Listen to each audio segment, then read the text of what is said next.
Hello everyone, कैसे हैं आप लोग। आज की इस वीडियो में मैं डिस्कस करने जा रहा हूँ इन्फीबीम एवेन्यू लिमिटेड कंपनी के क्वार्टरली रिजल्ट के बारे में। कंपनी ने अपने सितंबर क्वार्टर का फाइनेंशियल रिजल्ट डिक्लेयर कर दिया है, जो कि काफ़ी शानदार देखने को मिला हुआ है। अब आपके सामने है कंपनी का क्वार्टरली रिजल्ट। क्वार्टरली रिजल्ट में हम सबसे पहले डिस्कस कर लेते हैं कि कंपनी को इस क्वार्टर में नेट प्रॉफिट कितने का हुआ है। इस क्वार्टर में कंपनी को 47 करोड़ का नेट प्रॉफिट हुआ है। अगर हम इस नेट प्रॉफिट को कंपेयर करते हैं ईयरली वाइज में, तो प्रीवियस ईयर में जो है 41 करोड़ का नेट प्रॉफिट देखने को मिला हुआ है। अगर हम इस नेट प्रॉफिट को कंपेयर करते हैं प्रीवियस क्वार्टर के साथ, तो प्रीवियस क्वार्टर में 69 करोड़ का नेट प्रॉफिट देखने को मिला हुआ है। इसका मतलब है कि अगर आप नेट प्रॉफिट को ईयरली वाइज कंपेयर करेंगे तो एक अच्छी खासी जंप नजर आएगी, लेकिन अगर क्वार्टरली वाइज कंपेयर करते हैं तो यहाँ पर आपको एक गिरावट देखने को मिल रही है। अब इस गिरावट के पीछे का रीजन क्या है उसे हम आगे डिस्कस करेंगे। अब डिस्कस कर लेते हैं कंपनी के रिवेन्यू के बारे में। इस क्वार्टर में कंपनी का जो रिवेन्यू रहा है 1017 करोड़ का रिवेन्यू है।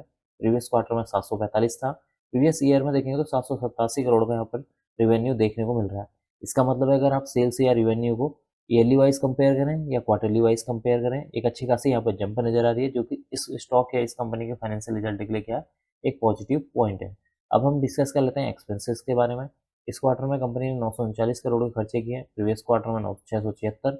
प्रीवियस ईयर में देखेंगे तो 717 करोड़ के यहाँ पर एक्सपेंसेस देखने को मिले हुए हैं। इसका मतलब है कि कंपनी की सेल्स में इजाफा हुआ है, तो कंपनी के यहाँ पर एक्सपेंसेस भी बढ़ते हुए नजर आ रहे हैं।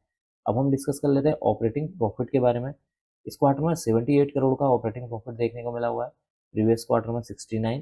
प्रीवियस ईयर में देखेंगे तो 70 करोड़ का यहाँ पर ऑपरेटिंग प्रॉफिट देखने को मिला हुआ है। इसका मतलब अगर आप ऑपरेटिंग प्रॉफिट को भी ईयरली वाइज कंपेयर कर लेते हैं या फिर क्वार्टरली वाइज कंपेयर करते हैं, यहाँ पर एक अच्छा सा जंप नजर आ रहा है। अब हम डिस्कस कर लेते हैं ओपीएम परसेंटेज के बारे में। देखिए, ओपीएम परसेंटेज जो है किसी भी क्वार्टरली रिजल्ट में या किसी भी फाइनेंशियल रिजल्ट में क्या है, एक इंपॉर्टेंट पॉइंट होता है।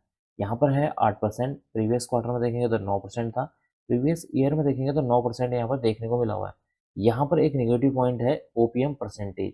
यहाँ पर जो ओपीएम परसेंटेज है उसमें अगर आप ईयरली वाइज देखें या क्वार्टरली वाइज देखें, यहाँ पर एक हल्की सी 1% की गिरावट देखने को मिली है, जो कि इस क्वार्टरली रिजल्ट के लिए क्या एक नेगेटिव पॉइंट है। अब जैसा कि मैंने आपसे को बताया कि कंपनी का जो नेट प्रॉफिट था यहाँ पर 47 करोड़ का है, 47 करोड़ का है। प्रीवियस क्वार्टर में 69 करोड़ का था और प्रीवियस ईयर में देखें तो 41 करोड़ का है। तो यहाँ पर जो 69 करोड़ से यहाँ पर जो कंपनी का जो नेट प्रॉफिट है उसमें हम जानते हैं कि क्यों गिरावट हुई है। देखिए, यहाँ पर जो नेट प्रॉफिट में गिरावट होने का रीजन है कंपनी की अदर इनकम। इस बार कंपनी की जो अदर इनकम है मात्र 4 करोड़ की यहाँ पर अदर इनकम देखने को मिली है, जबकि प्रीवियस ईयर में देखेंगे तो 32 करोड़ की यहाँ पर अदर इनकम देखने को मिली थी। अदर इनकम में गिरावट की वजह से कंपनी का जो नेट प्रॉफिट है उसमें गिरावट हुई है। अब डिस्कस कर लेते हैं ईपीएस के बारे में। ईपीएस की फॉर्म होती है अर्निंग पर शेयर। एक शेयर में होने वाली जो अर्निंग है उसी को ईपीएस बोलते हैं। सितंबर 2024 में देखेंगे तो 16 पैसे की ईपीएस निकल कर आया है। प्रीवियस क्वार्टर में देखेंगे तो 25 पैसे। प्रीवियस ईयर में देखेंगे तो 15 पैसे का यहाँ पर अर्निंग पर शेयर देखने को मिल रही है। इसका मतलब है कि अगर आप ईपीएस को ईयरली वाइज कंपेयर करेंगे तो एक अच्छी खासी यहाँ पर जंप नजर आएगी, लेकिन अगर आप क्वार्टरली वाइज कंपेयर करते हैं तो आपको एक हल्की सी गिरावट देखने को मिली है।